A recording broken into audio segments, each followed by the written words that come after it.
Jordan Love, please be okay.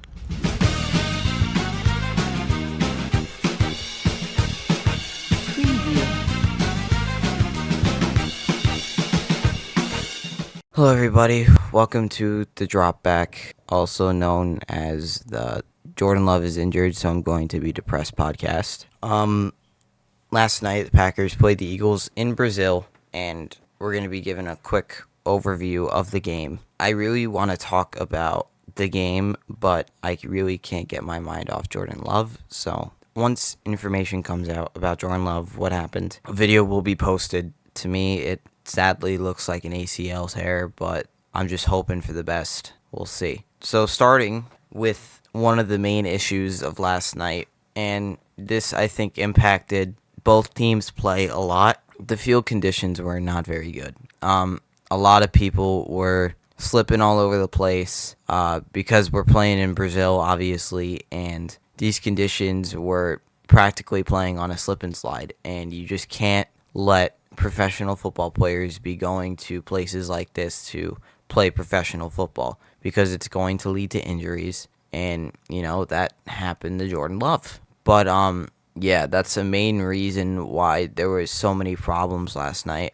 That's why the defense didn't play good, because whenever a tackle needed to be made, I saw it multiple times with Jair and Eric Stokes, whenever a tackle needed to be made, they slipped ridiculously bad. So if you had good studded spikes, you would be just fine on the field.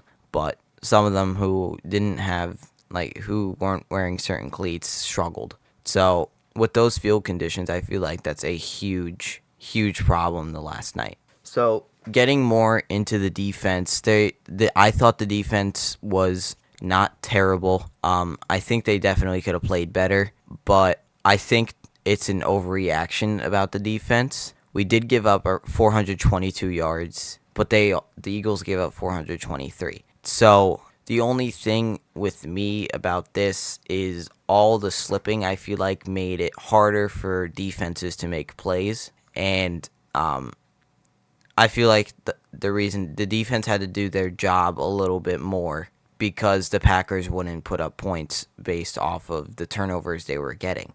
They had 3 turnovers. There was a pick to start the game by Xavier McKinney, and there was a fumble recovery by Devontae Wyatt. Those were both in Eagles territory, and then Jair got a pick in the end zone off of Jalen Hurts. So, and I believe we only got 6 points combined off of all those turnovers, so it's just not ideal. You're not going to put up points that way. You're not going to win games that way.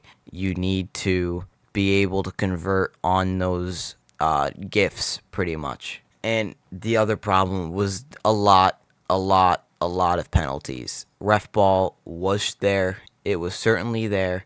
But towards the end of the game, the refs got really bad, started calling stuff that, shouldn't be called. But it doesn't shy away from that these guys needed to play better. They needed to score points with the gifts that we were given and clean up the sloppy play, because there was even some sloppy there's some sloppy play on offense and defense with all the penalties we were getting. There were some that were actual penalties, and it was killing us.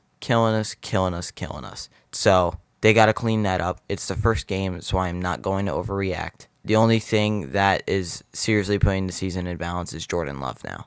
Josh Jacobs looked very good last night in the second half. He started picking it up, started running well. Manuel Wilson also looked very good. And then obviously Jaden Reed was the guy last night. Had 2 touchdowns and over 100 yards combined. Just a big day for Reed. But Dontavian Wick struggled last night, had a lot of drops. And Jordan Love wasn't really making his throws. He wasn't hitting guys where they were, which, makes it hard to produce offense when you're being inaccurate. But he was dealing with an injury throughout the game, and then of course he had to get injured, so obviously that wasn't good. Edgerrin Cooper looked very good last night for the couple of snaps that he played. Very fast, easily getting to the guy, but I won't say that about Quay Walker. He struggled with his tackles a lot last night. Gary had a sack, Nixon had a sack. The defense didn't play bad. It's just we can't play sloppy, because when we play sloppy and get so many penalties called on us, we're giving the other team free passes, and then we're also hurting ourselves at the same time. So it's not. I'm not gonna overreact. They just gotta play They gotta play more disciplined football, and this team will be perfectly fine if Jordan Love is fine. But they gotta clean it up with the penalties, and this team's gotta go down the field and actually score points when it matters. And my last thing I'm gonna talk about is Braden Narvison. Had a pretty solid game. He did miss the 40-yarder, but it's his first game, so I'm not gonna get all over him just yet. He's drilling ones in warm-ups and stuff like that, so I'm not concerned. He just needs I feel like the field conditions also could have played into that last night for him too. So, this is the game I'm not really going to harp on too much. I'm not too concerned. We just got to play smarter football, less penalties, and making more off of our opportunities. So, 29-34, Eagles win. The Packers are now 0-1. So, next week we will be facing the Colts at home at 1 o'clock. So, I'll be going live for that game, obviously. And, let's hope Jordan Love is okay. I will get a video out later once the news comes out. And, just got to hope for the best here. So, if you guys did enjoy, please subscribe so you can keep up with these videos. I plan to do a lot more, and we'll be uploading like a weekly video about the NFL. So, if you guys did enjoy, drop a sub, and let's pray for Jordan Love. Go Pack Go.